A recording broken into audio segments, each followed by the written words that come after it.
ખેડા અને નડિયાદ જિલ્લામાં તમાકુ વેપારીઓ સાથે લાખો રૂપિયાની ચીટિંગ કરી સુરત ભાગી ગયેલા ઠગને સુરત એસઓજીની ટીમે ઝડપી પાડી સળિયા પાછળ ધકેલી દીધો છે। સ્પેશિયલ ઓપરેશન ગ્રુપ એટલે કે એસઓજી પોલીસ પેટ્રોલિંગમાંથી ત્યારે બાતમીના આધારે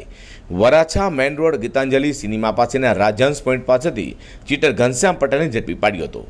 પોલીસે તેની પૂછપરછ કરતા આરોપીએ જણાવ્યું હતું કે વર્ષ 2020ના જૂન મહિનામાં ખેડા જિલ્લાના મેનપુરા ગામમાં રહેતા અને તમાકુનો વેપાર કરતા લજપતરાય મહેસુરી નામના વેપારી પાસેથી તૂટક 75,55,000થી વધુનો તમાકુ ખરીદી 21,49,000 આપી બાકી રહેલા 55,85,000થી વધુ ન ચૂકવી ભાગી છૂટ્યો હતો।